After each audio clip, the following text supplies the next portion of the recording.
የጌታ መንፈስ በእኔ ላይ ነው። ለድሆች ወንጌልን ሰብክ ዘንድ ቀብቶኛል። ለታሰሩት መፈታትን፣ ለዕውሮችም ማየትን፣ የተጠቁትንም ነፃ አወጣ ዘንድ የተወደደችውንም የጌታን ዓመት ሰብክ ዘንድ ልኮኛል። ስለዚህ የኔ ተልኮ እነዚህን አደርግ ዘንድ ነው፣ መልእክቴ ይህ ነው በማለት በግልጽ እውነት ልንገርህ እንዲሁ ቤተ ክርስቲያን ወይ ወዳደር ሆና ካልሆነ በስተቀር እውነትን ሽምጥጥ አድርጋ ክዳ ካልሆነ በስተቀር አራት አይና የሚባሉ ሊቃውንቶች አሉኝ የምትል ቤተ ክርስቲያን ምንም አንድም የሚባል ነገር ሳያስፈልገው ማንም የሴት ወይዘሮ አንብቦ የሚረዳው አይደለም እንዲህ ነገር። ማንኛውም ወጣት የሰንበት ተማሪ አንብባ የምትረዳው አይደለም እንዲህ። አሁን ይሄ እንዲሁ ስንት ወጣ ውረድ ስንት ሌላ አንድምታና እንቶ ፈንቶ እንዲሁ ያስፈልገዋል። ጥርት ያለ መልእክት እኮ ነው።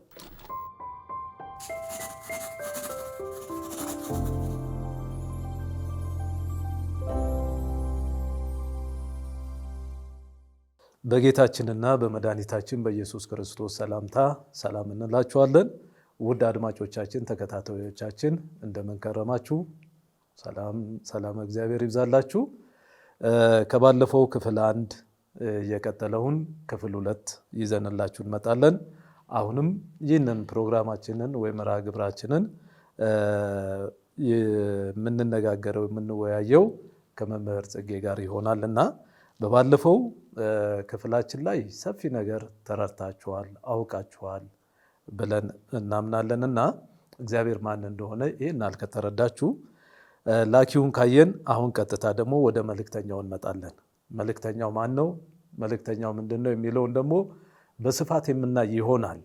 ይሄ ነገር በካህናቱ ዘንድ እንዴት ይታያል? መልእክተኛው ኢየሱስ በካህናቱ ዘንድ እንዴት ይታያል የሚለውን ደግሞ እሳቸው ረጅም ዕድሜያቸውን ጊዜያቸውን በዛ አካባቢ ያሳለፉ ስለሆኑ በኋላ ላይም ደግሞ ይህን እውነት ስለተናገሩ የተገፉበት፣ የተደበደቡበት፣ መከራን የተቀበሉበት ስለሆነ በዚህ ጉዳይ ላይ በካህናቱ ደረጃ ምን አለ የሚለውን ከእሳቸው በቅርበት የምንረዳ የምናውቅ ይሆናል።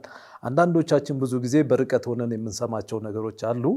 በቅርበት ግን ስንመጣ የምናያቸው ደግሞ የተለየ ነገሮች አሉና ዛሬ ግን ከእሳቸው አንደበት የምንሰማው ነገር ይሆናል። እሳቸው መቼም መምህር ጽጌን የማያውቃቸው ማንም የለም። ቤተክርስቲያኗም በደንብ አድርጋ የምታውቃቸው ናቸውና እስቲ እሳቸው በዛ አካባቢ ያለውን ነገር የሚነግሩን ይሆናል። ይሄ እርሱን ስሙት መርሃ ግብራችን ነውና እንድትከታተሉን ወደ መሪጌታ ጽጌ ወስዳችኋለሁኝ። መሪጌታ የባለፈውን እንግዲህ ክፍል 1ን በእንደዛ አይነት ሁኔታ ጨርሰናል።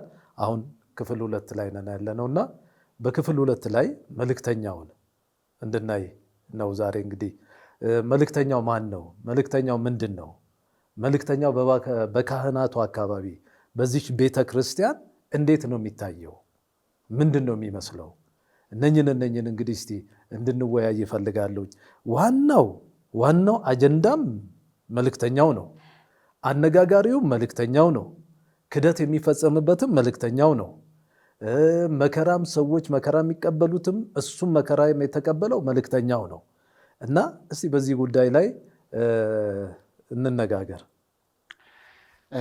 መልካም። ባለፈው ጊዜ ትምህርተ ሥላሴን ወይም ደግሞ በጥቅሉ እግዚአብሔር አብ፣ እግዚአብሔር ወልድ፣ እግዚአብሔር መንፈስ ቅዱስ አንድ አምላክ የሚለውን በዚያም እኔነት ውስጥ መበላለጥ እንደሌለ፣ መቀዳደም እንደሌለ፣ በመፍጠር በስልጣን ሙሉ በኩለሄነት ሁሉ አንድ እንደሆነ እግዚአብሔር ሲባል ከወልድና ከመንፈስ ቅዱስ የተለየ ሌላ እግዚአብሔር ወይም ደግሞ ወልድ ስትል ደግሞ ከአብና ከመንፈስ ቅዱስ የተለየ ሌላ እግዚአብሔር አይነት ነገር እንዳይመስል አንድ እግዚአብሔር የምንለው አካለ ሶስትነት አለው ስንል ሶስት እግዚአብሔር በአእምሯችን እንዳይሳል ነው። በዚያን ጊዜ ባለፈው ክፍል የተነጋገር ነው። አሁንም ቢሆን እንግዲህ ከሶስቱ አካላት አንዱ አካል ነው አሁን የሚያነጋግረን። ከሶስቱ አካል አንዱ አካል ለዚህ ሁሉ እውቀት ምክንያት የሆነን፣ ለዚህ ሁሉ መነጋገሪያ፣ ለዚህ ሁሉ ምስጢር መረዳት ምክንያት የሆነን ከሶስቱ አካላት አንዱ አካል ወልድ ነው። የእሱ መምጣት በኋላ ደግሞ የመንፈስ ቅዱስ ደግሞ ከሱ ማድረግ በኋላ ደግሞ የመንፈስ ቅዱስ መምጣት ደግሞ ቤተክርስቲያንን በእጅጉ እንድትተከልና በቃሉ አብርሆት እንድትቆም አደረጋት። ስለዚህ ሐዋርያት በድፍረትና በግልጥ ለመናገር ችለዋል ማለት ነው። ያ መንፈስ ቅዱስ በተሞሉት በቃ እኔ ከሄድኩ በኋላ አጽናኙ ይመጣል፣ የነገርኳችሁ ሁሉ ያሳስባችኋል፣ እርሱ እኔን ያከብረኛል ብሎ እንዳላቸው አንደኛ መንፈስ ቅዱስ በእነሱ ላይ መሆኑ ሐዋርያት ኢየሱስን የማክበር አቅም አገኙ። በማይናገር መቃተት ነው የሚለው እዚያ ላይ አይደለ? ቆሮንቶስ ላይ በማይነገር መቃተት። እንግዲህ አየህ መንፈስ ቅዱስ በጳውሎስ ሕይወት ውስጥ ባያድር ኑሮ ጳውሎስ በዚያ መንፈስ የመጸለይ አቅም አያገኝም። ምናልባት ብሶቱን ሊያወራ ይችል ይሆናል አይደለ? ተገረፍኩ እኮ ጌታ ሆይ፣ ተመተሁ እኮ፣ እንደዚህ ታሰርሁ እኮ፣ ምን አድርግ ነው የምትለኝ? በቀኝ ነፍሴን ውሰዳት፣ እኔ ከአባቶቼ ከነቢያት አልበልጥም፣ እንደ ኤልያስ እንደዚህ አይነት ነገር ነው የሚሆን። ነገር ግን መንፈስ ቅዱስን ከተሞሉ ሰዎች አንዱ እሱ ስለሆነ ያ ሁሉ መከራ እንደምንም አልቆጠረው። መስበኩ ማገልገሉ ብቻ ነበር የሚታየው የነበረ እና መንፈስ ቅዱስ ያን ያህል እንዲሆኑ ሲጸልዩ እንኳን መሬቱ ይናወጥ ነበር። አንዳንድ ጊዜ ቤቱ ይናወጥ ነበረ። መንፈስ ቅዱስ መጥቶ እንዳለ በላያቸው ሞልቶባቸው የሚገርም ነገር በቃ የመንቀጥቀጥ ነገር ይፈጠር ነበረ እና ከመጀመሪያው ቀን ጀምሮ ሐዋርያት ተሰብስበው በጸለዩ ቁጥር ጌታን ባከበሩ ቁጥር መንፈስ ቅዱስ እንደገና እየወረደ የሚሰራው ታምር ነበር እና ያ ምንድን ነው ካል አንደኛ ለቃሉ አብርሆት ነው። ሁለተኛ የኢየሱስ ክርስቶስን ትክክለኛ ማንነት ለመግለጥና ለማጽናት ነው። በቃ ለኢየሱስ ክብር እንዲሰጡ ነው እና ይሄ ነገር በሐዋርያት ጊዜ ታይቷል እና እግዚአብሔር ወልድ ኢየሱስ ክርስቶስ ከአብ ከባህሪ አባቱ ከባህሪ ከመንፈስ ቅዱስ ከባህሪ ሕይወቱ ከሁለቱ አካላት በተለየ አካሉ እርሱ ሲመጣ ያ የነበረው ክብር እንዳለ እንደተጠበቀ ነው፣ አልተቆረሰበትም። ነገር ግን ስልጣኑን ይዞ መጥቶ እኔ እኮ ወልድ ነኝ፣ እኔ እኮ ቃል ነኝ፣ እኔ እኮ እግዚአብሔር ነኝ፣ ጉድ እሰራለሁ፣ አሰጥምሃለሁ፣ ፈርድብሃለሁ ለማለት አልተጠቀመበትም። ይኸውልህ አንተ የሕያው እግዚአብሔር ልጅ ነህ ሲባል እውነት ነው። ዘላለማዊነቱን ነው ጴጥሮስ የተናገረው። የሰው ልጅነቱን አይደለም ጴጥሮስ የተናገረው። ስለዚህ ይሄንን ማን ገለጠለት የተባለው? ሰማያዊ አባት የገለጠልህ እንጂ ሥጋና ደም አልገለጠልህም አለው። ሥጋና ደም የዮሴፍ ልጅ ነህ ነው፣ ከዚያ ያለፈ እውቀት የለውም። የማርያም ልጅ ነህ ነው፣ የዳዊት ልጅ ነህ ነው ግፋ ቢል። የሕያው እግዚአብሔር ልጅ ነህ ማለት ግን ከሥጋና ደም ያለፈ ነው። ስለዚህ ኢየሱስ ክርስቶስ በሥጋም እንኳን ተገልጦ ሲታይ እውነተኛ የእግዚአብሔር ልጅ እውነተኛ የዘላለም አምላክ ነው፣ ምንም ጥርጥር የለው። ነገር ግን አንዳንድ ሰዎች ስልጣኑን እግዚአብሔርነቱን አስቀምጦ መጥቷል፣ ሲሄድ ነው የለበሰው የሚሉ አስተምሮች አሉ። ምኑን መጣ እንዴ? አሁን እኮ እግዚአብሔርነቱን ጥሎ መጣ ካል ወይም ደግሞ ስልጣኑን አምላክነቱን ጥሎ መጣ ካል ከአምላክነት የተለየ ሰውነት ነበረው ወይ? በዚያን ጊዜ እኮ ከባድ ነገር እኮ ነው። ቃል ነው አይደል የመጣው? ቃል ሥጋ ሆነ ነው የተባለው። ቃል አምላክነቱን ስልጣኑን ጥሎ መጣ ካል ቃል ምንድን ነው ይዞ የመጣው? ምንድን ነው የመጣው? ወደ ማርያም ምንድን ነው የመጣው? እግዚአብሔር ያልሆነ እኔነት ነው ወይ የመጣው? በቃል ውስጥ እግዚአብሔር የሆነና እግዚአብሔር የሆነ አካል አለ ወይ? እዚያ የሚቀር እግዚአብሔርነትና የሚመጣ እግዚአብሔር ያልሆነ። ስለዚህ የመጣው ቃል እግዚአብሔር ነው። የመጣው ቃል የሁሉ ፈጣሪ ነው። የመጣው ቃል የዘላለም አምላክ ነው። ነገር ግን ፍጹም ሰው ሆነና በሰውነት ብቻ ነው የተገለጠው። አምላክነቱን እንደ አንድ መጠቀሚያ እንደ አንድ መሳሪያ አላዋለው። አንዳንድ ጊዜ እኮ ሰዎች እነዚህ ኮማንዶዎች ስፖርት የሚሰሩ አሉ፣ በቅርብ የማውቃቸው ጓደኞች እና ሰልጥነው በጣም ጥሩ በጣም እንዲሁም ቻይና ድረስ ሂደው ስፖርት በጣም ልዩ አይነት ስልጠና እንዲሁም መንፈስ አይነት በሚመስል ሁኔታ ሁሉ ልዩ ስልጠና ሰልጥነው ልዩ ቀበቶ ቀይ ቀበቶ ታጥቀው ይመጣሉ እና በፍጹም ይሄ ቀይ ቀበቶ ዝም ብሎ እንደው እንዲህ የምታሳየው አይደለም። እንዲያውም በጣም ትሁት ሆነው ነው የሚመጡት። ያ ቀይ ቀበቶ ሲሰጣቸው ብትመቱም ተመቱ፣ ብትመቱ ተመቱ። እንዲያው መሳሪያም ይዞ ሆነ የሆነ ነገር ይዞ መጥቶ ሰው ቢያስፈራራችሁ ሽሹለት፣ ከእሱ ጋር አትግጠሙ፣ ትጎዱታላችሁ ተብለው በብዙ ስነ ምግባር በብዙ የስነ ልቡና ትምህርት በልጽገው ነው የሚመጡ ያንን ቀይ ቀበቶ ይዘው። ታዲያ መቼ ነው ቀይ ቀበቷቸውን የሚያሳዩት? አሁን እንግዲህ ተጠንቀቅ ለማለት ታግሰው ታግሰው ታግሰው ታግሰው። አንዳንድ ደፋር ሰው ትዕግስትን ይቀማል። እውነት ነው፣ ትዕግስትን ይቀማል። እና ተሟጦ ትዕግስት ሲያልቅ አለኝ የምትለውን ነገር ልትመዝ፣ ሽጉጥም ካለ ሽጉጥ እኮ ልትመዝ ትችላለህ። ጩቤም ቢሆን ጩቤ ልትመዝ ትችላለህ። ምንም ከሌለህ እባክህ ፈጣሪ ሆይ እባክህን ብለህ ሹልክ ብለህ ልትሄድ ትችላለህ። እነዚህ ሰዎች ግን ልበ ሙሉዎች ናቸው። እንዲህ ተሽከርክረው ከጥይት በሚፈጥን ፍጥነት አንተን ሊመቱ ይችላሉ። እና እኒህ ሰዎች አሁን ሄደህ ብትመታቸው አንተ ምንም አይሉም። ምን አጠፋሁ ነው የሚልህ። ወንድሜ ምን አጠፋሁ፣ ጓዴ ምን አጠፋሁ፣ አጥፍቼ ከሆነ ንገረኝ።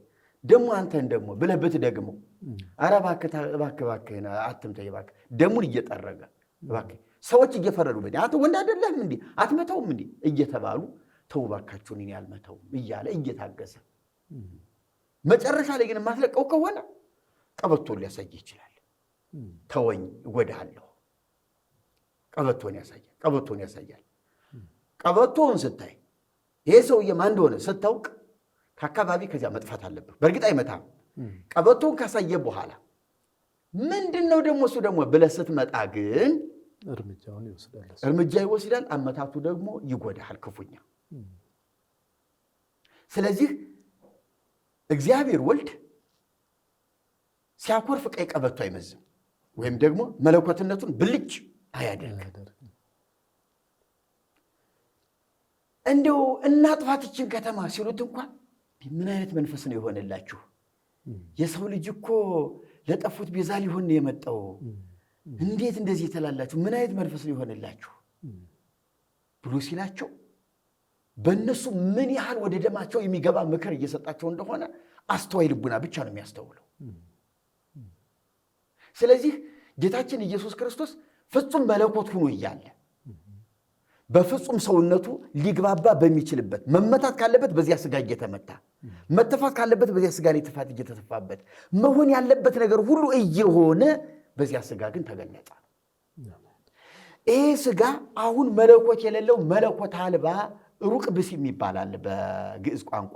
ሩቅ ብሲ ማለት ምንም ምን የሌለው አምላክነት የሌለው ሰው ብቻ አይነት በቃ ሩቅ ብሲ በቃ የተራቆተ ምንም የሌለው ሰው ብቻ።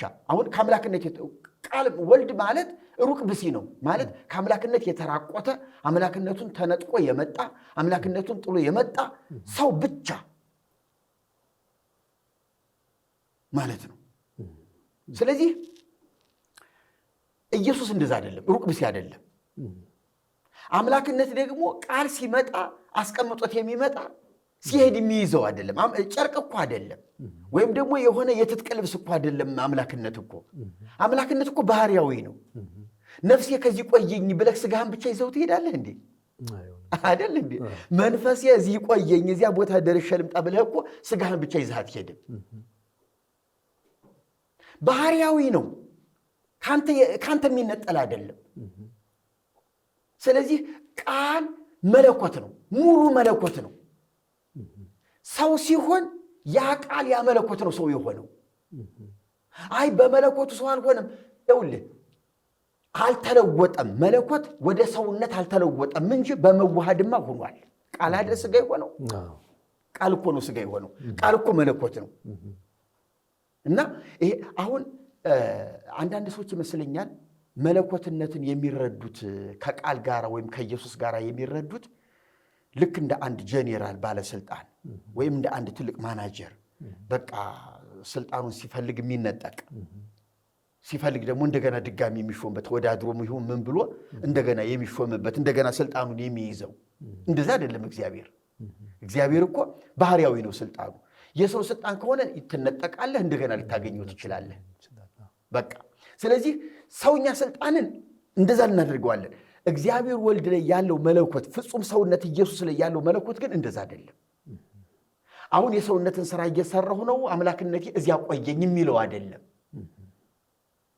ሲሰቀል እንኳን ደሙ ሲፈሰስ ሲቸነከር እንኳን ቃልነቱ እግዚአብሔርነቱ አለ በተዋህዶ። ለመሆኑ የእግዚአብሔር ልጅ አዳነን ነው የምንለው የማርያም ልጅ አዳነን ነው የምንለው? አሁን እግዚአብሔር አንድያ ልጁን እስኪሰጥ ድረስ ዓለሙን እንዲሁ ወዷል የተባለው እግዚአብሔር አንድያ ልጁን ሰጠ። ያ ልጁ ወልድ ነው፣ ቃል ነው። ያ ቃል ነው መስቀል ላይ ውሎ መስዋዕት ሆኖ ለዓለም ቤዛ የሆነ። አሁን ሞቶ አዳነን የምንለው ሰው እኮ ቢጠየቅ የእግዚአብሔር ልጅ አዳነኝ ነው የሚል። የእግዚአብሔር ልጅ አዳነኝ ሲል ፍጹም ሰው ሆኖ ነው፣ ምንም ጥርጥር የለውም። ምክንያቱም ለመለኮት ደም የለውም፣ ለቃል ደም የለውም። ቃል ፍጹም ሰው ሲሆን ስጋን ገንዘቡ ሲያደርግ ደም አለው፣ ነፍስ አለው፣ መንፈስ አለው፣ ተዋህዶነት አለው። ስለዚህ ስጋ ሲመታ የተዋሃደው ቃል ራሱ አብሮ መከራ እየተቀበለ ነው። በነገራችን ላይ ቄርሎስ የሚባል የቤተ ክርስቲያን አባት ይህንን ነገር ጥሩ ገልጦታል።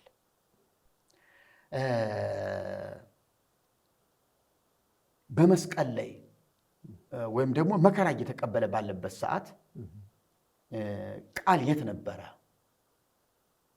ፍጹም ሰውነት እዚህ መከራ ሲቀበል ፍጹም አምላክነቱ የት ነበረ? እሱ መከራ ይቀበላል ወይ? መከራ ይስማማዋል ወይ የሚል ጥያቄ የሚጠይቁ መናፍቃን ነበሩ በዚያን ጊዜ። የቄርሎስ መልስ ግን ጤናማ በጣም ትክክለኛ ማብራሪያ ያለበት ነበረ። ለምሳሌ ነው ያለ ብረት፣ ይሄ ሃይማኖተ አበው ላይ ተጽፏል፣ ድርሳነ ቄርሎስ ላይ አለ። ብረት፣ ጥሬ ብረት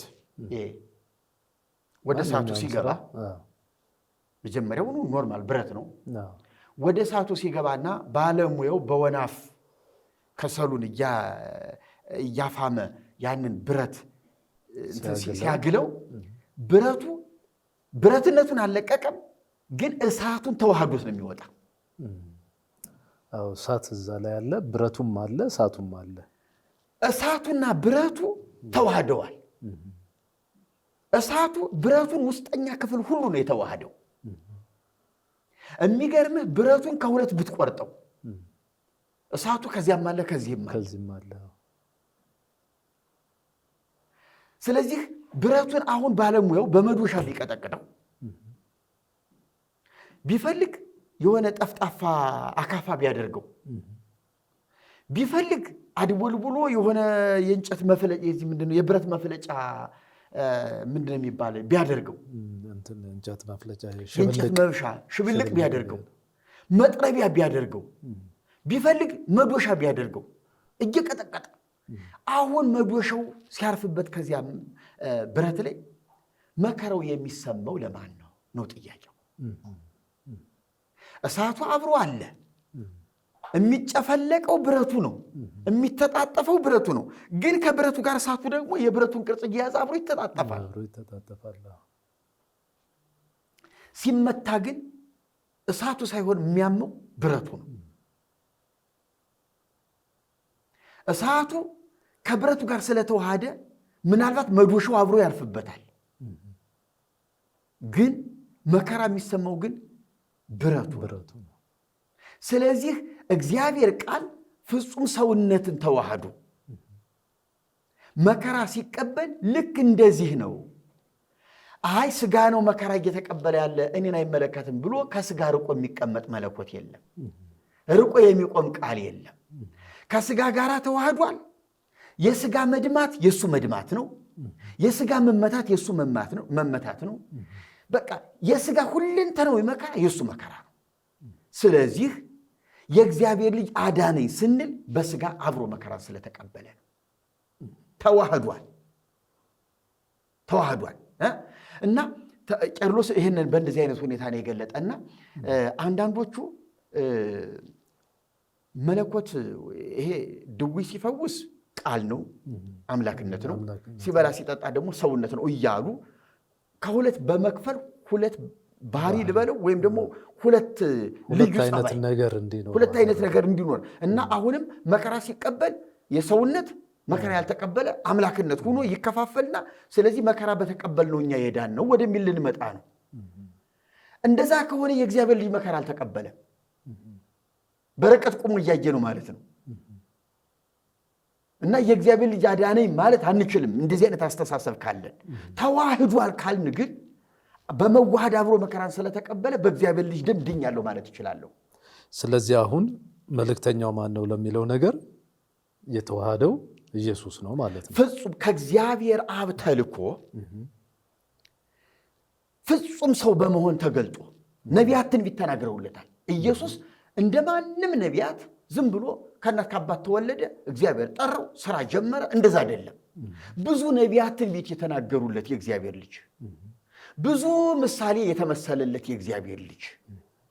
ይሄ የቤተ መቅደሱ ያ አለ እኮ ኢየሱስ ራሱ በመዝሙራት በነቢያት በሕጉ ስለኔ የተጻፈው ብሎ እኮ ያ ሁሉ ኢየሱስን እንደሚሰብክ ኢየሱስ እዚህ ላይ ገለጠ። ኢየሱስ ያ ሁሉ ተሰብኮለት የመጣ ነው። ከማርያም ተወለደ ሲባል ድንገት የተገኘ አይደለም። ዝም ብሎ ተጸንሶ የተወለደ አይደለም። አስቀድሞ ሲሰበክለት የነበረ ብዙ ነቢያት ሊያዩት ወደው ማየት ያልቻሉት፣ ናፍቀውት ወደው ናፍቆታቸውን ያልተወጡለት። አብርሃም ቀኔን ያይ ዘንድ ተመኘ፣ አየ ደስም ተሰኘ ተብሎ ዮሐንስ ወንጌል ላይ ተጽፏል። የሚገርም ነገር የት ላይ ነው አብርሃም መቼ ደረሰና ስትል ግን አብርሃም በመልከ ጼዴቅ ነው ያየው። አብርሃም በመልከ ጼዴቅ አይቶታል ኢየሱስን። መልከ ጼዴቅ እና አብርሃም ድል አድርጎ ሎጥን እና ቤተሰቡን ሀብቱን ይዞ ሲመለስ መልከ ጼዴቅ ጋር እዛች ሳሌም ሸለቆ ላይ ተገናኙ። እዚያ ላይ ሲገናኙ መልከ ጼዴቅ ህብስቷንና ወይኗን ይዞ ወጣ። ካህንም ንጉስም ነው። አብርሃም ምርኮኛውን ሰብስቦ ይዞ ሲመጣ እዚያ ላይ ተገናኙ። መልከ ጼዴቅ አብርሃምን ባረከው፣ የልዑል እግዚአብሔር ባሪያ ብሎ ህብስቱንና ወይኑን ብላ ብሎ ሰጠው። አብርሃም ያንን ተመገበ። አብርሃም ደግሞ ከያዘው ከማረከው አስራት ለመልከ ጼዴቅ ሰጠ። ይህንን የዕብራውያን መልእክት ምን ብሎ ገልጦታል? መልከ ጼዴቅ እናት አባት የሌሉት፣ ለዘመኑ ጥንት ለህይወቱን ፍጻሜ የሌለው እንደሆነ፣ በእግዚአብሔር ልጅ ብቻ ተመስሎ የሚኖር እንደሆነ፣ ያቺ ህብስትና ወይን ደግሞ ኢየሱስ ክርስቶስ በጸሎተ ሐሙስ ያደረጋት ህብስትና ወይን እንደሆነች አምሳል እንደሆነች። ስለዚህ አብርሃም እድሜ ቢገድበውም በመልከ ጼዴቅ የኢየሱስ ክርስቶስ ምሳሌ በሆነው በመልከ ጼዴቅ ያንን ህብስትና ወይን ኢየሱስ ያደረገውን በጸሎተ ሐሙስ ህብስትና ወይን በመልከ ጼዴቅ እጅ አግኝቶ ተመግቧል። ስለዚህ ለአብርሃም አስቀድሞ ወንጌል ተሰበከ ብሎ የገላትያ መልእክት ደግሞ ታገኘዋል። አስቀድሞ እርግጥ ነው ተስፋው ሁሉ ሲነገረው ለአብርሃም ወንጌል ነበር እየተሰበከው የነበረ። በዘርህ የምድር ነገዶች በዘርህ እንዲህ ሲሆን እንደዚህ ይባላል ሲል ያ ሁሉ ወንጌል ነው ለአብርሃም። ነገር ግን ይሄ ደግሞ በልዩ ሁኔታ ህብስትና ወይኑ የቅዱስ ቁርባን ምሳሌ ሆኖ ለመልከ ጼዴቅ ተሰጥቶታል። መልከ ጼዴቅ የእግዚአብሔር ምሳሌ የእግዚአብሔር ልጅ ምሳሌ ሆኖ በትክክል ለአብርሃም ያንን የክህነት አገልግሎት አበርክቷል። ስለዚህ ኢየሱስ ማለት ያን ያህል እየተሰበከ የመጣ ነው። እኔ አሁን አንዳንድ ሌሎች ቤተ እምነቶች እውነትን እምልህ እንዲሁ ዝም ብሎ እንዳንተ ዝም ብሎ ከእናት ከአባት ተወልዶ የመጣውን ሰውዬ እንደ ነቢይም እንደ አምላክም አድርገው ሲያመልኩትና ሲሰግዱለት ይገርመኛል። ለምንድን ነው ኢየሱስ እንደዚህ የተባለለትን ኢየሱስን ማየት ያቃታቸው? ስለዚህ አሁን ኦርቶዶክስ ቤተክርስቲያን ከብዙ ጻድቃን፣ ከብዙ መላእክት፣ ከብዙ ቁሳቁስ ነገር ለይታ ይህንን ኢየሱስን እንደ ነቢያቱ ሁሉ ልታዩ ይገባታል ነው የምለው። ምክንያቱም ነቢያት ኢየሱስ እኮ ከነቢያት አቅም በላይ ነው። የመጣበት አጀንዳ ጉዳይ ከመላእክት አቅም በላይ ነው እንጂ እኮ መልእክተኛ እኮ ሙሴም እስራኤልን ለማዳን መልእክተኛ ተደርጓል እኮ። ይችሉት ነበር። ያን በእነሱ አቅም የሚከናወን ቢሆን ኑሮ እነሱ ላይ የሚጠናቀቅ ነበረ በጊዜው። ያን ያህል ዕድሜም የሚፈጅ አልነበረ። ነገር ግን ከመላእክት አቅም በላይ ነው። ከጻድቃን ከነቢያት አቅም በላይ ነው። እግዚአብሔር ከጠራቸው ከትልቅ ሰዎች አቅም በላይ ነው የኢየሱስ ጉዳይ። ስለዚህ ጉዳዩ ይህን ያህል የተለየ ከሆነ ለእኛ ተብሎ የተደረገ ነገር ከሆነ እኛ ለዚህ ኢየሱስ ደግሞ ክብር ልንሰጠው ምስጋና ልዩ የሆነ ሌሎቹን ከሱ በታች አውርደን እሱን ግን ከፍ ልናደርገው ይገባል። መልእክተኛው በትልቁ ሊታይ የሚገባው ነው፣ ቸል የሚባል አይደለም። አድማጮቻችንና ተመልካቾቻችን አሁንም የምናሳስባችሁና የምንነግራችሁ ጉዳይ ቢኖር ይህንን መልእክተኛ ልብ ብላችሁ እንድታደምጡን እንፈልጋለን። ያውም የኛ የቤተ ክርስቲያናችን ህዝቦች በአጠቃላይ ይህን መልእክተኛ ካልገባችሁ፣ ይህን መልእክተኛ ካልተረዳችሁት በስተቀር ቀጣይ የሚሆነው ዕጣ ፈንታ እጅግ አሳዛኝ ነው የሚሆነው እና መልእክተኛው ሲመጣ ያለምንም ምክንያት አይደለም የመጣው። መምህራችን እንዳሉን ከመላእክትም በላይ ነው፣ ከጻድቃን ሰማዕታትም ተብለው ከሚባሉት በላይ ነው።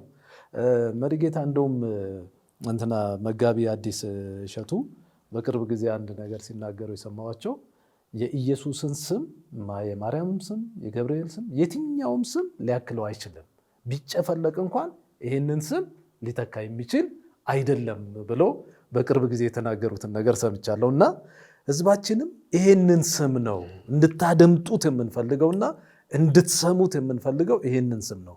ከዚህ ስም ውጭ ሌላ ልንሰብከው ልንናገረው ወይም ከዚህ መልእክተኛ ውጭ እንዲህ ነው ብለን ልንል የምንችለው ነገር ስለሌለን ከዛ አኳያ ነው ካህናቶችን ብትሆኑ መምህራኖችን ብትሆኑ በተለያየ የቤተ ክርስቲያኒቱ እርከን ላይ የተቀመጣችሁ በሙሉ ሊቃውንት ነን፣ እንደዚህ ነን፣ የተማርን ነን፣ እንደዚህ ነን ብላችሁ የምትሉት በሙሉ ይሄን መልእክተኛ እንድታውቁት ስለፈለግን ነው ከካህናት ወገን የሆኑትን መምህር ጽጌን ይዘን የመጣ ነውና እንቀጥላለን። ይቀጥሉ እስቲ መምህር። መጋቢ አዲስ እሸቱ በጣም አንደበተ ርቱዕ ናቸው። በተለያዩ የትልልቅ የህዝብ ስብሰባዎች የመንግስት ባለስልጣናት ሁሉ ባሉበት፣ የሃይማኖት ተቋማት መሪዎች ባሉበት፣ ልዩ ልዩ እንዲህ አርቲስቶች ደራሲያን ሁሉ ባሉበት እንዲናገሩ እየተጋበዙ ብዙ አዝናንተዋል፣ ብዙ ትልልቅ ቁም ነገር ተናግረዋል፣ ብዙ የሚተቹትም ተችተዋል። እንዳልኸው እሱን ሰምቼዋለሁ። የመላእክት ስም፣ የጻድቃን ስም፣ የእመቤታችን ሁሉም ነገር ቢጨፈለቅ ይህን ስም የሚተካ የሚመጥን የለም ብለዋል። እውነት ነው። በዚህ አቋም ቢጸኑ ጥሩ ነበረ። እኔ ከቅርብ ቀናት በፊት አሁንስ በዛ ብዬ በቃና ተዋሕዶ ላይ የለቀኩት አንድ ነገር አለ። እዚያ ላይ ምንድን ነው ስለ ደህንነታችን ኢየሱስ ብቻ አላዳንንም አሉ። እሳቸው በጣም አፈሩ፣ በጣም ደነገጡ። ኢየሱስ ብቻውን አላዳንንም፣ የመላእክት ተሳትፎ አለበት፣ የእመቤታችን ተሳትፎ አለበት። መስቀል ባይኖር ኢየሱስ በምን ተሰቅሎ ያድነን ነበር ያሉ። እውነት አሁን እንዲያው የሰው ልጅ ወድቆ ጠፍቶ እንጨት በማጣቱ ኢየሱስ እንዲያው የሰው ልጅ ሳይድን ይቀራል?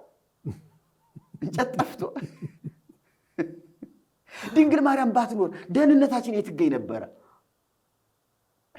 የምትወለድ ሴት በቃ እሱን የምትመጥን ሴት ስለሌለች በቃ ሰው አጣሁኝ ላድን እፈልግ ነበረ። እንግዲህ ሰው የለም እኔን የሚመጥን ቅድስት ሴት የለችም ብሎ በቃ ደህንነታችን ከንቱ ሊያደርገው ነበር ማለት ነው?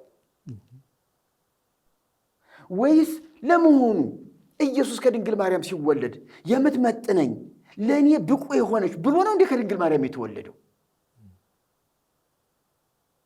ፍጹም ሰው ከሆነና ራሱን እንደ አንድ ሰው አድርጎ ከተጸነሰ እኮ ኢየሱስ ክርስቶስ ትልቅ ሆኖ አይደለም የመጣው፣ በሰውነት ልክ ነው የመጣው። በአጭር ቁመት በጠባብ ደረት ተወሰነ ማለት ራሱ የቤተ ክርስቲያኒቱ ቋንቋ ነው። እና ኢየሱስ ክርስቶስ የምትመጥነው ቅድስት ሴት ፈልጎ አይደለም የተጸነሰው። በነገራችን ላይ በነቢያት ላይ ሲያድር፣ መንፈሱን በነቢያት ላይ ሲያሳድር ቅዱሳን ሆነው ተቀድሰው ነጽተውለት አይደለም። ሁሉም በእግዚአብሔር ቁጣ ስር የነበሩ ናቸው። ሁሉም የልጁን ቤዛነት የሚጠብቁ ናቸው። ለስራ ለዓላማ ግን መንፈሱ ያድርባቸው ነበረ። ከዘላለም ቤዛነት አልዳኑ፣ የዘላለም ቤዛነት የላቸውም። ግን መንፈሱ ያድርባቸው ስራ ይሰሩ ነበረ። ስለዚህ ድንግል ማርያም ከነዚያ እንዳንዱ ናት። እሷ ባትኖር ሌሎች ደናግሎች እኮ አሉ። እንደዚህ አይነት ፉክክር ግን ባንገባ ጥሩ ነው። ድንግል ማርያም ስለተገኘች ነው ደህንነታችን የተገኘው። ጭራሽ ምን እንዳሉ ታውቃለህ? የሰይጣን መኖር ራሱ ጥቅም አለው ነው ያሉ። ሰይጣን ባይኖር ለደህንነታችን ሰይጣን ራሱ አስተዋጽኦ አድርጓል። ሰይጣንማ መጀመሪያም ያሳሳተን እሱ ነው። ባያሳስተን ይሄ ሁሉ ነገር ነበር ወይ ነው የኔ ጥያቄ። ባያሳስተን እኮ ድንግል ማርያም ኖረች አልኖረች፣ መስቀሉ ኖረ አልኖረ፣ ማንም ኖረ አልኖረ እኮ በቃ ሳንወድቅ እኮ በጽድቅና በቅድስና በእግዚአብሔር ፊት ከብረን እንኖር ነበረ። እና ሰይጣን ለመውደቃችን እሱ አይደለም እንዴ ዋናው? እና ለመዳናችን ሰይጣን አስተዋጽኦ አለው ተብሎ እና ለሰይጣን እንጠን፣ ለሰይጣን እንስገድ? ይህንን የተናገሩ ሰው ናቸው። በነገራችን ላይ እንዲያው ሲኖዶስ የለም እንጂ ሊቃውንት ጉባኤ የለም እንጂ ሰብሰብ ብሎ ይህችን ንግግሮትን በተናገሩባት ሚዲያ እንደገና ይቅርታ ይደረግልኝ ብለው ይናገሩ፣ አለበለዚያ ይወገዛሉ ማለት የሚችል አቅም ያለው ሲኖዶስ መፈጠር ነበረበት። እውነት ለመናገር ግን የለም። እኔም አሁን እርሶን ጫን አድርገንም አሁን በደንብ እንድናየው የሚፈለገው ነገር ምንድነው? የካህናቱ የሚሄዱባቸው አካሄዶች የህዝቡን ልብ ይይዛል። የሚናገሩት ንግግር የህዝቡን ልብ ይይዛል። አሁን እሳቸው እውነት ነው፣ እኔም በተለያየ እንትን ላይ ባየኋቸው አስቂኝም ናቸው። አንዳንድ ጊዜ ነው ሳያቸው የኮሜዲያን አይነት ነገር ያላቸውም ይመስለኛል። ግን እንደነኛ አባቶች በህዝብ ዘንድ ካላቸው ተቀባይነት የተነሳ የህዝብን ልብ ያሸፍታሉ፣ የህዝብን አይምሮ ይይዛሉ። እነኚህ ብቻም አይደለም፣ አባ ኪዳነ ማርያም ናቸው። እሳቸውም የሚያቀርቧቸውን ነገሮች ማየት እንችላለን። በቅርብ ጊዜም አንድ ሶሻል ሚዲያ ላይ አንድ ቀጭን የሆኑ ጥምጣም በጣም የጠመጠሙ ሰው እንደዚሁ ሲናገሩ የሰማዋቸው ነገሮች አሉና በጣም የተጣመመ በጣም አስቀያሚ የሆነ ነገር እናያለን። ካህናቱ እንደገና ደግሞ በጭፈራ ቤት ሆነው የጊዮርጊስ ጠርሙስ አስቀምጠው ሲሰራጭ የነበረ ነገር ነበር። እንደገና አንድ ቦታ ላይም ደግሞ ዘፈን እስክታ ሲመቱ እንደዚህ አይነት ነገር እናያለን። ምዕመኑ እንዳለ ዙሪያቸውን ከቧቸው ነው። እነሱ የሚያደርጉትን ነው ምዕመኑ የሚያደርገው። ትክክል። ስለዚህ ከዚህ አኳያ ነው በካህናቱ ደረጃ ላይ ያለው ነገር ሁሉ አስቸጋሪ፣ ለህዝቡ መጥፋት፣ ኢየሱስ እንዳይሰበክ ዋናውን በር ዘግተው የተቀመጡት እነኚህ ሰዎች ናቸው። ከዚህ አኳያ ነው በካህናቱ ዙሪያ ላይ ያለው ነገር መፍትሄ እስካልመጣ ድረስ ህዝቡ ጋር ነገሮች ይቀየራሉ ብለን ለማለት ይከብደናል። አንዳንዶቹ እውነቱን እየተረዱ አይ መምህር ከሌ ምን ይለኛል ይላሉ፣ አባ ከሌን ሄጄ እጠይቃለሁ ይላሉ። እንደዚህ አይነት ነገሮች አሉ። ከዚህ አኳያ ነው ዛሬ ትንሽ ጠንከር አድርገን ያዝ አድርገን እንድንነጋገር የምፈልገውና ከዚህ ነው እንደው እዚሁ ላይ ላንሳልዎትና መልእክተኛው መጥቷል። መልእክተኛው ኢየሱስ እንደሆነ መልእክተኛው ማን እንደሆነ በግልጽ አይተናል። የመጣበትም ዋናው ዓላማው ሰው የወደቀበትን በሰይጣን ምክንያት የወደቀውን ሰው ለማንሳት እንደሆነ በግልጽ ነው። ቅድም ጀምረውት በዛው እንዲቀጥሉበት ስለፈለኩ ላሳስበውት ነው የፈለኩት። ለምሳሌ አልዕዛዘ ፍጥረት 3 ላይ እውቀትን ለማግኘት ስትል እንደ እግዚአብሔር ለመሆን ስትል እነኚህ አይነት ነገሮች ተፈጥረው እንደነበረ እዛ ጋር ያሳየናልና በዚህ ምስቲ ጫን አድርገው እነኚህ ካህናቶቹ እናውቃለን ብለው የክብርን ስፍራ ይዘው የተቀመጡት ምን በቃ መረዳት የሚችሉትን ነገር መረዳት ቢችሉ ካዩ ከተመለከቱ እና እዛ ላይ ትንሽ ቆይታ ብናደርግ ጥሩ። ዘፍጥረት 3ን እንግዲያውስ ትንሽ ማየት ጥሩ ነገር ነው። ምክንያቱም ህዝባችን አሁን ካህናቱ እግዚአብሔር ረድቷቸው እግዚአብሔር ትረፉ ያላቸው አምልጡ ያላቸው ካህናት በእውነት እንደው ወደ ልባቸው ቢመለሱ እንዲህ ከህዝቡ ከሚያገኙት ሳንቲም በዚህ ከታቦቱ ከሚያገኙት ሳንቲም ከልዩ ልዩ ስራ ከዚህ ከጸበሉ ከምኑ ከሚያገኙት ሳንቲም እንደው ራሳቸውን ትንሽ ፈቀቅ ቢያደርጉት እግዚአብሔርን ቢፈሩ የዘላለም ፍርድ እንዳለ እንደው ቢያስቡ። እቺ እኮ የሚኖሩባት እኮ 60-70 ናት እድሜያቸው። ከዚያ በኋላ የዘላለም ፍርድ ነው እና ይሄንን እንደው በገሌ አማላጅ የሚባል አይደለም። ይሄ ውሸት ነው። እኔ እዚህ ላይ አንድ ነገር እንዳሰምርበት እኔ የምፈልገው ዘፍጥረት ምዕራፍ 3 ላይ ቀላል ውድቀት አይደለም የተወደቀው። እባቡ መጥቶ ምንድን ነው ያለው? ሞትን አትሞቱም ነው ያላቸው። አየህ፣ ሞትን አትሞቱም፣ ከእርሷ በበላችሁ ቀን ዓይኖቻችሁ እንዲከፈቱ እንደ እግዚአብሔርም መልካምንና ክፉን የምታውቁ እንድትሆኑ እግዚአብሔር ስለሚያውቅ ነው እንጂ ነው ያላቸው። ይሄ በጣም ክፉ ምክር ነው። እግዚአብሔር አስቀድሞ ማስጠንቀቂያ የሰጠው አዳም አውቆ ካጠፋ ተጠያቂ እንዲሆን ነው። ይሄ ሳይመከር ይሄን ሳይነገረው ቢበላ አዳም ወንጀለኛ አይደለም። ሕግ በሌለበት ወንጀል የለም። በነገራችን ላይ ሕግ ካለ ነው ወንጀል ያለው። አታድርግ ተብለህ ስታደርግ ነው ወንጀለኛ የምትሆነው። ስለዚህ አዳም ይሄንን እንዳታደርግ ተብሎ ተነግሮታል። ይሄን በበላ ቀን ደግሞ በበላ ቀን ነው የተባለው። በበላ ቀን ትሞታለህ። አሁን ተመልከት እንግዲህ ያቺ የበላባት ቀን የሞት ቀን ናት ማለት ነው። እና ለምንድን ነው ያቺ የሞት ቀን የሆነችው ካል አዳም የሚበላበት መንገድ ነው ትልቁ ሞት የሆነበት። ሰይጣን ምንድን ያለው? ሴቲቱ ምንድን ያላት? ሞትን አትሞቱ፣ ነገር ግን እሷን በበላችሁ ቀን አይኖቻችሁ ይከፈታሉ፣ እንደ እግዚአብሔር መልካሙንና ክፉን ታውቃላችኋል። ይህ ጊዜ ሴቲቱ ነገሯ ሁሉ ተቀየረ። ልክ እግዚአብሔር ሆን ብሎ እንደዋሽም ያስመስላል አይደል እንዴ? ሆን ብሎ ምስጢር እንደደበቃቸው የሆነ ነገር እንደነፈጋቸው እሱን ነው ያስቀመጠው እኮ። እሱም አሁን ጠላት ሰይጣን በቃ ሴቲቱ እንድትበለው እንድትቸኩል ያደረጋት በቃ እግዚአብሔር ያለው ሌላ ውሸት እንደሆነና ሰይጣን ግን ትክክለኛ የልቧን እንደመከራት። እንደው መርጌታ እንትን መምህር አሁን እኛም ቤተክርስቲያን ይሄ ያለ ይመስለኛል። ለምንድን ነው ብለው ካሉኝ ያለ ማርያም ተብሎ ከተነገረና ያው እኛ አባቴ የተናገሩት ማለት ነው። ስለዚህ አሁንም ይሄ ነገር ነው ተቀምጦ ያለው ምንድነው?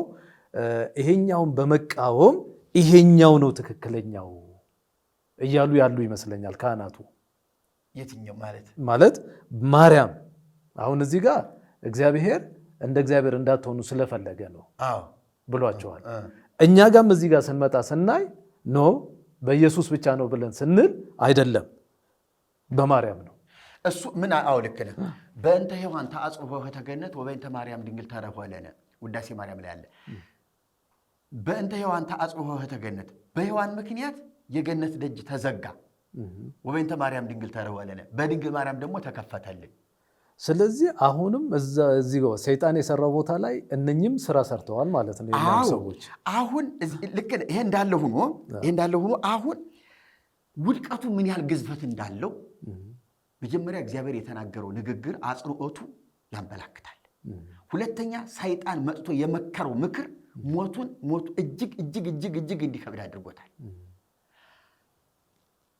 እንደ እግዚአብሔር እንደምትሆኑ እግዚአብሔር ስለሚያውቅ ነው የከለከላችሁ እንጂ ብትበሉ ሁሉን ታውቃላችሁ፣ አይኖቻችሁ ይከፈታል፣ እንደ እግዚአብሔር ትሆናላችሁ። እና እግዚአብሔር በእናንተ ላይ ተንኮል ሰርቷል አይነት ምክር ነው የመከራቸው። አሁን ሴቲቱ በዚህ ጉዳይ ላይ በጣም ቸኮለች። እውነት ለመናገር እሷም ስትበላ ለባሏም ስትሰጠው አዳም አትብላ የተባለውን ፍሬ እንደሆነ ያውቃል። መቼም እዚያ ፍሬውን ለምዶታል። ሲያየው ነው የሚውል አይደል እንዴ? አትብላ የተባለውን ፍሬ እኮ ሲያየው ነው የሚውል እኮ። ያው ዕውቀትም አለው እንዳትበላ በበላ ቀን ትሞታል። እንዲያውም ምንድነው አትንኩትም ተብለናል እስክትል ድረስ ሴቲቱ ሔዋን እኮ አትንኩት እንዳትበሉ እንዳትነኩትም ተብለናል ብላ ነው የተናገረችው። እኔ አሁን በዚህ ሰዓት አሁን አዳም አየህ ትነኪና ብሎ ራሱ አዳም አስፈራርቷታል ማለት ነው። አንዳንድ ጊዜ እንዲያው ሔዋን እንዲያው ቀንጣ ብላ እንደ ሌሎች ፍሬዎች ብበለውስ ብቀምሰው እንዳትል እና ትንሽ መዳፈር እንዳይመጣባት ምንድነው ተጨማሪ ምክር ሰጥቷታል። እንዳትነኪው እንጂ እግዚአብሔር አትንኩት አላለም። ሄደ መደገፍ ስሩ መጠለል ትችል ነበረ፣ ግን እንዳትነኩትም ብሎናል ብላለች። ይሄ እንግዲህ የአዳም ምክር ካልሆነ በስተቀር እግዚአብሔር አይደለም። ግን እውነት አዳም ብልጥ ነው፣ ጥሩ ነው። አዳም በጣም ይሄን ያህል አስፈራርቶ ነግሯታል ማለት ነው። ግን የእባቡ ምክር ተቀለበሰው። እሱ ነው አሁን በዘፍጥረት 3 ላይ አደገኛ ቅልበሳ የተደረገበት እና አደገኛ በቃ ትልቅ ይሄ የመንግስት ለውጥ መፈንቅለ መንግስት ነው የተካሄደበት። እዚህ ላይ እኮ አሁን ማንም አሁን ኃይለሥላሴም መፈንቅለ መንግስት ሲደረግባቸው እነዚያን ሰዎች ምን ያህል እርምጃ በፍጥነት እንደወሰዱባቸው እናውቃለን። ታሪክ ደርግ ጄኔራሎቹን እንዴት እርምጃ እንደወሰደባቸው እናውቃለን። ምንም ፍርድ ቤት ይቆሙ፣ ይከሰሱ፣ ይታሰሩ ጊዜ አይሰጥም። መፈንቅለ መንግስት ላይ በፍጹም ጊዜ አይሰጥም። ኢህአዴግም ቢሆን መፈንቅለ መንግስት ሲያደርጉ የሚገኙ ሰዎችን አባብሎ እስር ቤት አስቀምጦ እድሜ አጥግቦ ምናምን ብሎ አሽኮርምሞ እንደዚህ እየቀለበ የሚያኖርበት ትዕግስቱ የለውም። መፈንቅለ መንግስት ሊያደርጉ ቢሳካላቸው ዙፋኑን ለመያዝ የሚታገሉና ከቤተ መንግስቱ ደጅ የደረሱትን ኃይሎች በሚመቱበት ኃይል መቶ አመድ ያደርጋል እንጂ ያዟቸው ሰሯቸው ይጠና ይጣራ የሚባል ነገር የለም። ይሄ እኮ በመላው ዓለም በየሀገራቱ ያለ ነገር። ራሷ ቤተክርስቲያኒቱ ምን ትላለች መሰለ ስለዚህ ጉዳይ ማብራሪያ ትርጉም ስትሰጥ ጎልማሳ በሚስቱ ንጉሥ በመንግስቱ እግዚአብሔር በመለኮቱ ቢገቡባቸው አይወዱም። እውነት እኮ ነው። ልክ ነው። አዎ አሁን እግዚአብሔርን ትተህ እዚያ ላይ ለጣዖት ስትሰግድ እኮ እግዚአብሔር ይቀናል። የቅናት ጣዖት ነው የሚለው እኮ ኤርምያስ ማነው ሕዝቅኤል 8 ላይ ነው። የቅናት ጣዖት ነው የሚለው። የቅናት ጣዖት ተክለው እስራኤል ያጥኑ ነበር፣ ይሰግዱ ነበረ። እና እግዚአብሔርን በአምላክነቱ ይቀናል። የባህሪው ገንዘቡን የእሱ ብቻ ነው። ጎልማሳ በሚስቱ ሽማግሌ ቢሆን እንኳ ፍቅሩን ጨርሷል፣ ምን ብሏል፣ እንደው እንግዲህ እያለ ቸል ሊለው ይችላል። የአቅም ማጣት ይሆናል እንጂ እኮ በእርግጥ አለው። አሁን አንተም ሚስትህ እንደው ሌላ ሰው ቢያሽኮረምምብህ እንዴት ነው የምትችለው? እንዴት ነው አቅምህን? እንዴት ነው? በቃ ከባድ እኮ ነው። የመደፈር ስሜት ነው እንዴ? የመደፈር ነው። በጣም ትልቅ ንቀት ነው የመጣብህ። ስለዚህ አሁን እንደው እስክትሞት ድረስም ቢሆን ትታገለዋለህ እና እሷ ጋርም ቢሆን ትጣላለህ። ለምን ትላለህ? ይልቁንም ጎልማሳ አዲስ ፍቅር፣ ትኩስ ፍቅር ያለው ገና አቅሙ ያልበረደለት፣ ይሄ ደግሞ ለምን ታየሽ፣ ለምን እንዲሆንሽ፣ ለምን እንዲሆንሽ የሚለው አስቸጋሪ ነው። ስለዚህ በቅናት ሴቷን ብትሆን ትቀናለች በሱ፣ ወንዱም ጎልማሳው በሷ ይቀናል። ስለዚህ ጥንቃቄ ያስፈልጋል ማለት ነው። ንጉሥም በመንግስቱ ቀናተኛ ነው እና እግዚአብሔር ደግሞ በመለኮቱ ቢገቡበት አይወድም። አሁን እዚህ ላይ አዳምና ሔዋንን የምታያቸው በሰይጣን ምክር እግዚአብሔር ለመሆን ነው እና ይሄ መፈንቅለ መንግስት አዳምና ሔዋን ተሳክቶላቸው ቅጠሏን በልተው እግዚአብሔር ቢሆኑ እግዚአብሔር ምን ይውጠው ነበር? አለቀ አይደል? የእግዚአብሔር መንግስት እኮ አለቀ። ከሁለት ተከፈለ እኮ። የሔዋንና የአዳም መንግስት ሌላ ነው። የእግዚአብሔር መንግስት ደግሞ የሆነ ይዞ ደግሞ ድርሻውን ይዞ ደግሞ ሌላ መንግስት። ዓለም ከሁለት ተከፈላ በሁለት መንግስታት እየተመራች የምትኖርበት ነው የሚፈጠር። አየህ፣ ዲያብሎስ መጀመሪያም እርሱ የወደቀው በዚህ ሲስተም ነው። በልዑልም መሰላለሁ ዙፋኔን ከፍ ከፍ አደርጋለሁ ብሎ በልዑል እግዚአብሔር ሊመሰልና ራሱን እዚያ ከፍ ሊያደርግ ሲሞክር ነው ልዑል በቁጣ የጣለው።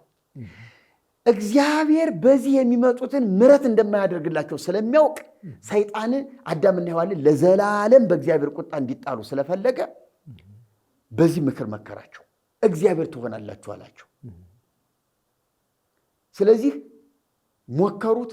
ይኸው የሞትን ሞት ሞቱ ማለት ነው።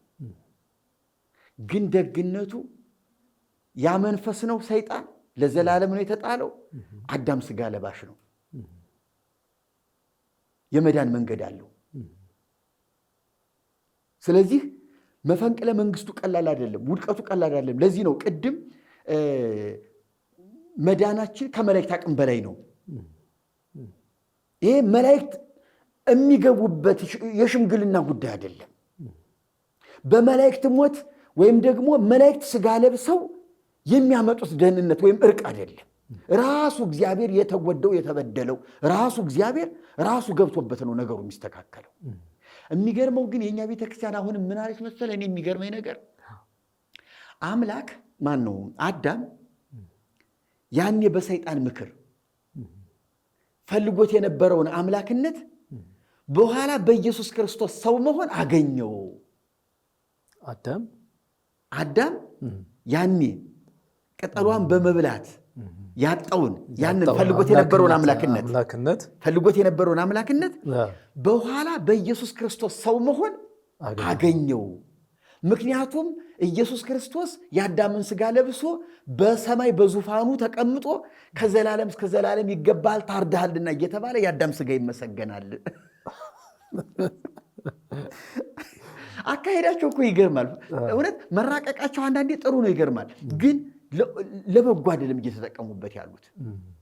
አሁን አንተ ሻሹን የጠመጠመ ቀይ ሰውዬ ምናምን ያልከው ሥላሴን ቢክድ አንድ ሰው በድንግል ማርያም አማላጅነት ካመነ ይድናል ያለው ቃል በቃል የሰማሁት አንድ ሰው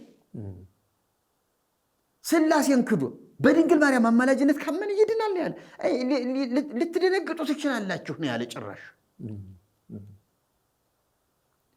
ወደዚህ ፕሮግራም ከመግባታችን በፊት የአባ ገብረ ኪዳንን እያየሁ ነበረ። ከኦርቶዶክስ ተዋሕዶ እምነት ውጭ አሉ ሌላው ሁሉ ያጋንንት እምነት ነው፣ ከነሱ እንዲሁም ያጋንንት እምነት አጋንንት ይሻላሉ ነው ያሉ። ተመልከት እንግዲህ አሁን ከኛም ከተሐድሶ ከፕሮቴስታንት ከካቶሊክ አጋንንት ይሻለኛል እያሉ ነው እሳቸው። ይሄ ማለት እኮ አሁን ለምሳሌ እኛ ተሐድሶች ከጌታ ጋር ያለንን ነገር እናውቃለን።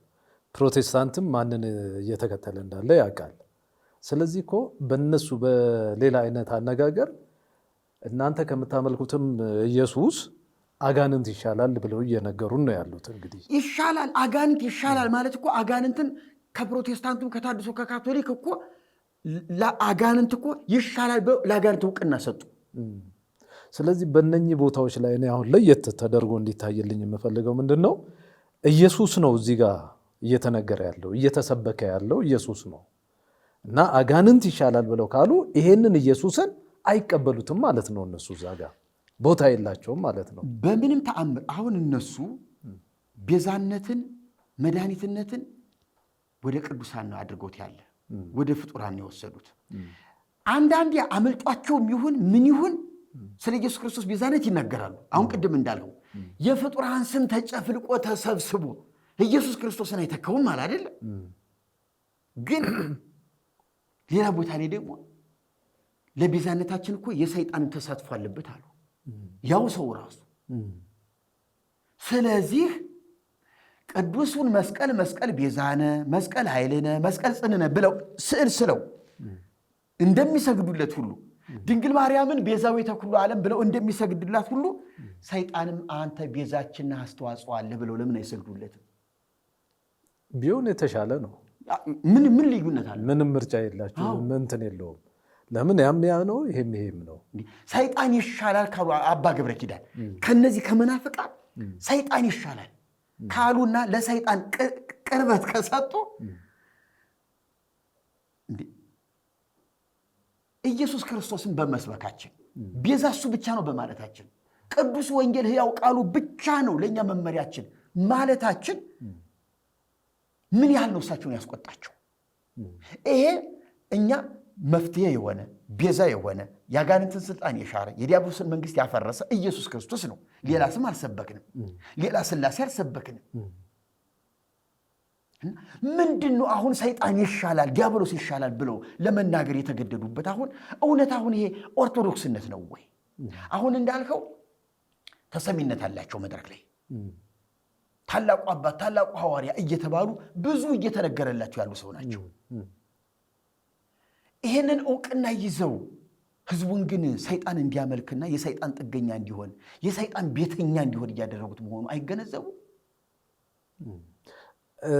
አሁን ቤተክርስቲያኗ እኔ በሚቀጥለው ጊዜያችን ላይ ከእርሱ ጋር አንድ የምንቀርብበት ጉዳይ ይኖረናል ብዬ አስባለሁ። ምንድን ነው ሰውና ትምህርቱ ቤተክርስቲያን ውድቀቷ በትምህርቷ የሚል አንድ ዝግጅት አዘጋጅተን እንቀርባለን ብዬ አስባለሁ። እና ስለዚህ አሁን የምናየው በቤተክርስቲያኗ ውስጥ ትምህርቶች ድብልቅልቃቸው የወጣ ነው የምንመለከተው። ድብልቅልቁ ወጥቷል።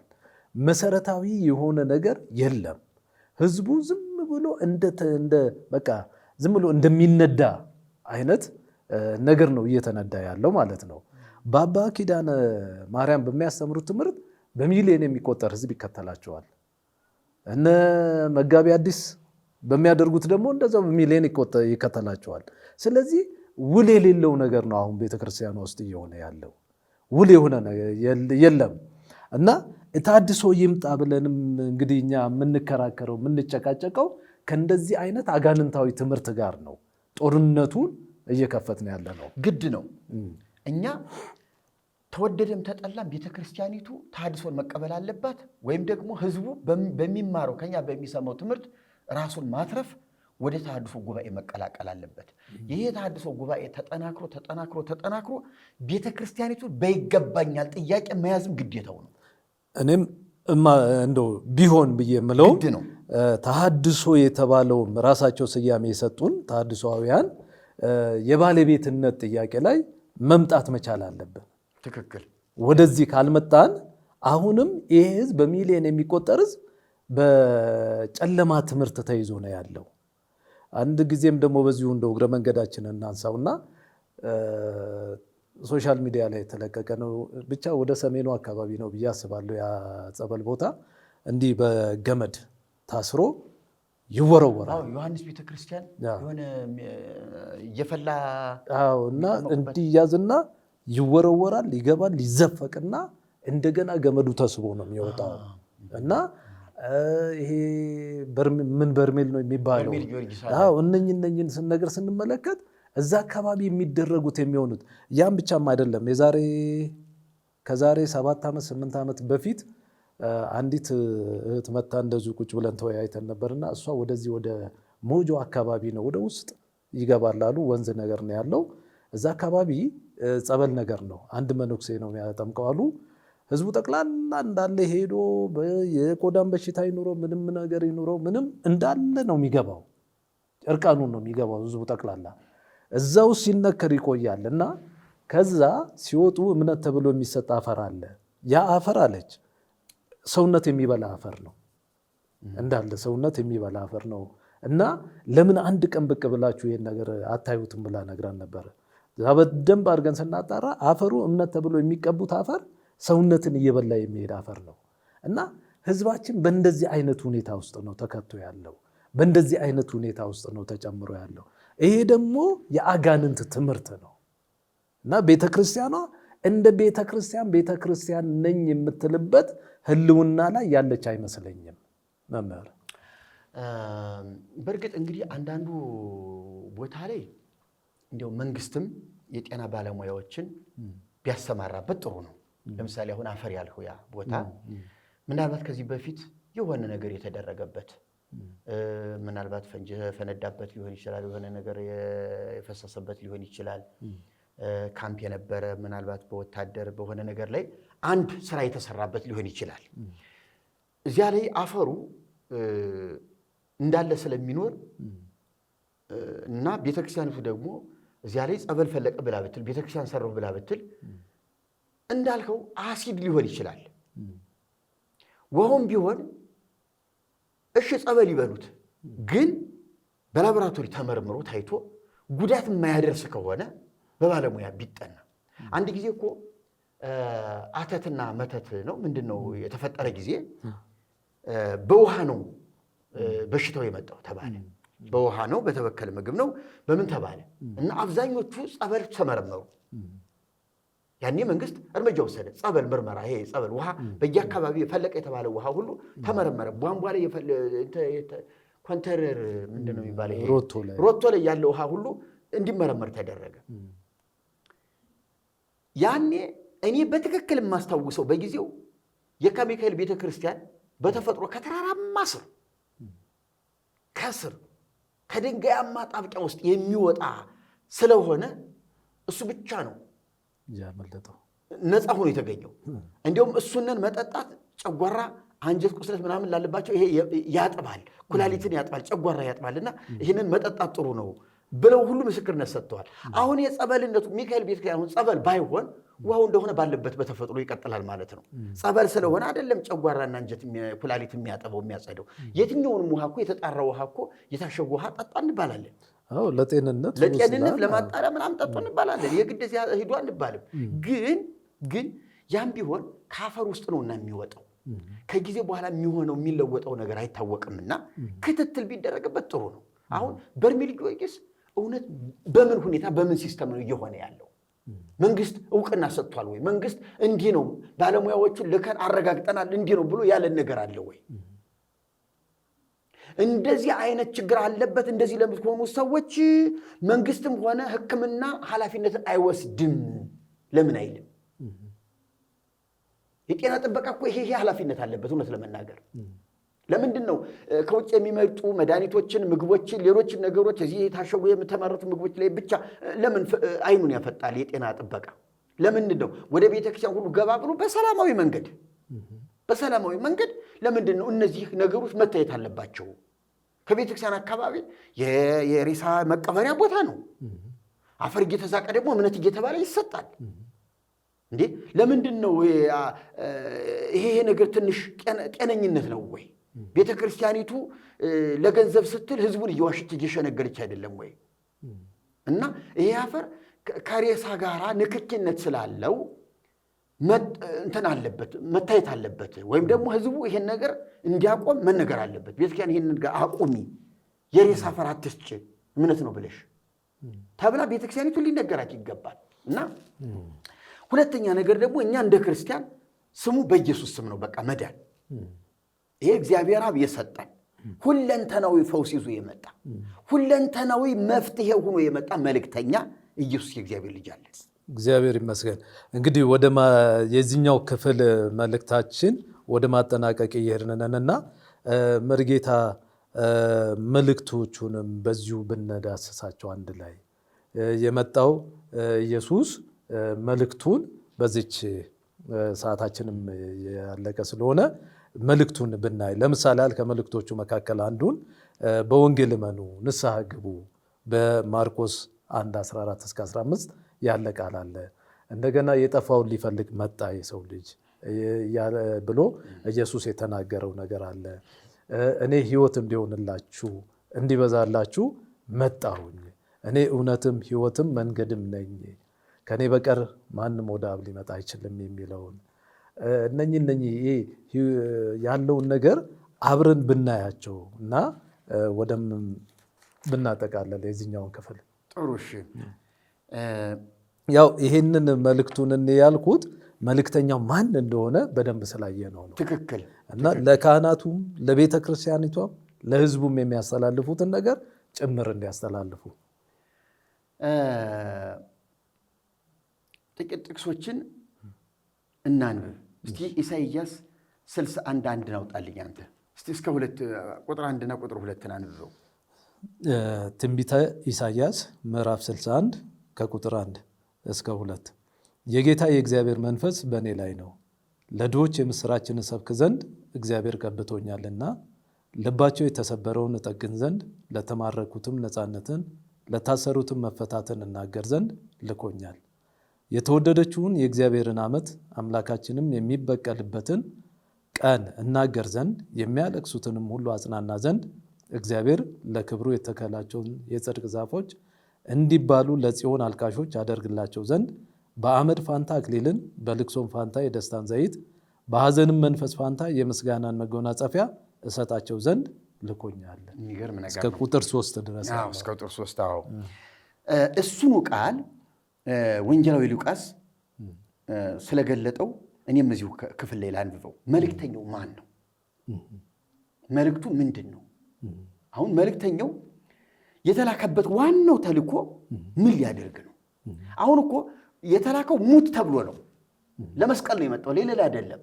እስከ መስቀል ድረስ ግን የሚሰራቸው ስራዎች ደግሞ አሉት። እስከ መስቀል ድረስ ከጥምቀቱ ጀምሮ እስከ መስቀሉ ድረስ የሚሰራቸው ስራዎች አሉት።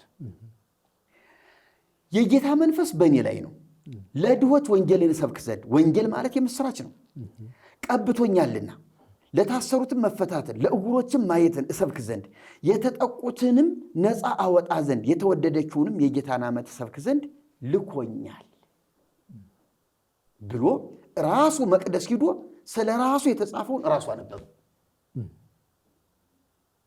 መልእክተኛውና ተልኮ አንድ ቦታ ላይ ተገናኙ። መልእክተኛው ዛሬ ይሄ ቃል በጆሮአችሁ ተፈጸመ አላቸው። የሚገርም ነገር ነው። ዛሬ ይህ ቃል በጆሮአችሁ ተፈጸመ። እንግዲህ መልእክቱ ይህ ነው።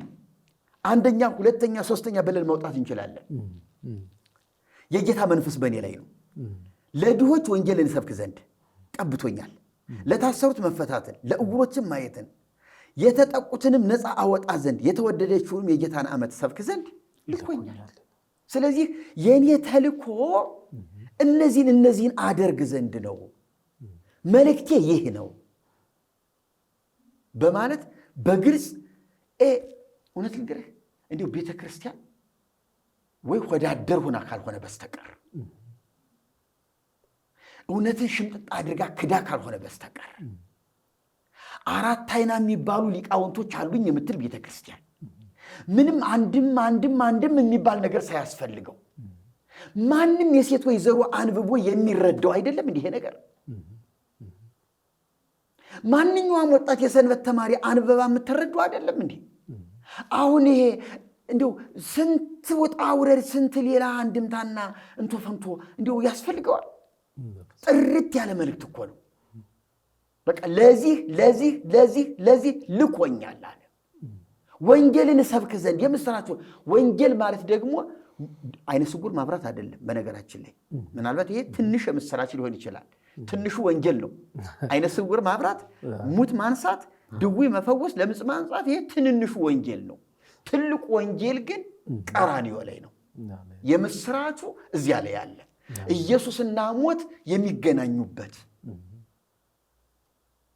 መስቀልን መሰዊያ አድርጎ የእርግማን ሞት በሆነው መስቀል ላይ የእርግማናችንን ቅጣት በሙሉ ወስዶ አብ የሚያሸተው እውነተኛና ኃጢአት የሌለበት ነውር የሌለበት መስዋዕት ሆኖ ከሞት ጋራ የሚያያዝበት የሚገናኝበት የሚነካካበት ማለት ይቻላል። ነፍሱን ከቅድስት ሥጋው ለየ የሚባልበት እዚያ ላይ ነው። እዚያ ላይ ሰይጣን ኢየሱስን ይዞ ወደ ሲኦል የሚወስድበት ዕለት አይደለም። ያቺ ቀራንዮ ቀን ያቺ 6 ሰዓት የመስቀል የቆይታ ሰዓት ሰይጣን አንድ የሚሞት ጎረምሳ አገኘሁ ነፍሱን ሊያዛትና እንደ አባቶቹ እንደ ነቢያቱ እንደነ አዳም ሲኦል ልክተታት የሚባልበት ቀን አይደለም። ያቺ የኢየሱስ ደም እግዚአብሔር አብንና አዳምን ከነዘርዘሩ ያስታረቀች ታምረኛ ቀን ናት። ሰይጣን እስከ ወዲያኛው ስልጣኑን ያጣበት የበላውን የተፋበት ሁሉን ነገር ይሄውልህ ብሎ ዕዳውን ያራገፈበት ቀን ነው። ስለዚህ ቀራንዮ ትልቁ መልእክት የሚደመደምበት ዕለት ነው። የመልእክቱ ሁሉ ድምድማትና ጉልላት እግዚአብሔር ሂድ ብሎ የላከበት ያቺ 4 ነጥብ የምትፈጸምበት እዚህ ላይ ነው። እነዚህ እስከዚያ ድረስ መቼም ኢየሱስ ዝም ብሎ እናቱ ጋር አይቀመጥም፣ ከዮሴፍ ጋር አይቀመጥም፣ ከሰፈር ዝም ብሎ አይኖርም። በግድ ትክክለኛ የእግዚአብሔር ልጅ መሆኑን በጥምቀት ራሱን ገልጦ መስበክ አለበት እና ይሄ ኢየሱስ በዚህ ሁኔታ ራሱን አሳይቷል። መልእክቱ ይህ ነው። ኢየሱስ አሁን ቅድም ያነሳቸው ጥቅሶች አሉ። በወንጌል እመኑ፣ ንስሐ ግቡ፣ በእኔ የሚያምን የዘላለም ሕይወት አለው። በእኔ የሚያምን ወደ ሞት አይሄድም፣ ወደ ሕይወት ተሻገረ እንጂ። እግዚአብሔር ልጁን ወደ ዓለም ሲልከው በዓለም ሊፈርድ ሳይሆን ዓለም እንዲድንበት ነው። አየህ፣ መልእክቱ ይሄ ነው። ተልኮ ይሄ ነው። ቤተ ክርስቲያኒቱ የሚገርም ነገር የዮሐንስ ወንጌል ምዕራፍ 3ን ሕፃን በየቀኑ ክርስትና ካለ በየቀኑ ይህን ታነበዋለች። በየቀኑ ይሄ ይነበባል። ሌላ ወንጌል እኮ አይነበብም። የሚገርም ነገር የክርስትና ሴትም ተጠመቀች፣ ወንድም ክርስትና ተነሳ፣ ሴትም ክርስትና ተነሳ። ይሄው ነው በቃ። የዮሐንስ ወንጌል ምዕራፍ 3 ቁጥር 1 ሰው ከውሃና ከመንፈስ ካልተወለደ የምትለዋን እኮ ነው። ያችን ለመስበክ እኮ ነው እንጂ እኮ ኢየሱስ ሙቶ ቤዛነትን ይሰጣል እኮ አይታያቸውም። እና በጣም ያሳፍራል፣ በጣም ያስቆጣል። በእውነት ነው የምልህ ከባድ ነገር ነው። እና መልእክቱ በእውነት ወደፊትም በሌሎቹ ርዕሰ ጉዳዮችም የምናየው ስለሚሆን በዚህ የሚያበቃ አይደለም። እነ ጴጥሮስ መዳን በሌላ በማንም የለም። አሁን ብዙ ሰው ይሄን ቃል ሰለቸኝ አሁንስ ሊለው ይችላል። ግን እውነት ልንገርህ አይደለ፣ ሕይወታችን ነው። በእኔ በቀር ወደ አብ የሚገባ የለም ሕይወታችን ነው። ሰው ሕይወቱን ሲጠላ ብቻ ነው ያንን ቃል የሚሰለቸው። ሕይወቱን የሚወድ ከሆነ ለሕይወቱ የሚሳሳ ከሆነ ኢየሱስ የተናገራትን በሩ እኔ ነኝ ያላትንና መዳን በሌላ በማንም የለም። እንዲሁም እውነት ልንገርህ፣ እንዲሁ እኛ ብንችል በሰማይ ሰሌዳ ላይ መዳን በሌላ በማንም የለም ብለን ዓለም እንዲያዩ ብንጥፈው እንዴት ደስ ይል ነበር! እንዴት ደስ ይል ነበር! እና ክብር ለስሙ ይሁን። ውድ አድማጮቻችንና ተከታታዮቻችን እንግዲህ ያለውን የክፍል 2ን ተከታትላችሁታል። መምህር ጽጌ በእጅጉን በጣም ሰፋ ባለ ሁኔታ ብዙ ነገር ነግረውናል። እንድናይ ያደረጉን ነገሮች ደግሞ ብዙ አሉ። በተለይ ህዝባችን፣ የዚህ ቤተክርስቲያን ምዕመን፣ ካህናት ብትሆኑ፣ በስልጣን ደረጃ የተቀመጣችሁ ብትሆኑ ይህንን ሰፊ ነገር ከተመለከታችሁና ካያችሁ ለእናንተ የመዳን ቀን ዛሬ እንደሆነ ይህንን አውቃችሁ ወደዚህ እውነት ወደ መልእክተኛውና ወደ መልእክቱ እንድትመለሱ በጌታ ፍቅር እንለምናችኋለን። እኛ ዛሬም ተሐድሶአውያን ነን። ይህችን ቤተክርስቲያን እስክትታደስ ድረስ ዝም የማንል ሁልጊዜ የምንጮህ ነን። ብትሰሙን ትድኑበታላችሁ፣ ባትሰሙን ግን የሚገጥማችሁ ነገር ሌላ ነገር ነው የሚሆነው። ቅዱስ ሲኖዶስም ቢሆን እንድትሰሙን የምንፈልገው እንድትረዱን የምንፈልገው ፊታችሁን ወደ መልእክተኛውና ወደ መልእክቱ እንድታስተላልፉ ነው። እናንተ ድንገት በዛ ስፍራ ላይ ተቀምጣችሁ ያላያችኋቸው ብዙ ወደታች ወርዳችሁ ያልተመለከታችኋቸው ቤተክርስቲያኗ በቃ የሌላት መጽሐፍ የማይነገርላትን ብዙ አስተምህሮቶች ተተብትበው ተቀምጠዋል። ስለዚህ ወርዳችሁ ከተመለከታችሁ ለዚህም ነገር ፈውስ ትሆናላችሁና እባካችሁ አባቶች ስሙን፣ ካህናት ስሙን። ስም ይዛችሁ ብቻ አትቀመጡ። የመቅደስ አገልጋዮች ነን ብላችሁ ብቻ አትበሉ። ግን እውነተኛውን አገልግሎት እንድታገለግሉ በዚህ በጌታ ፍቅርም እንለምናችኋለን። ዛሬ ስለነበረን ጊዜ እጅግ አድርገን እናመሰግናለን እግዚአብሔርን።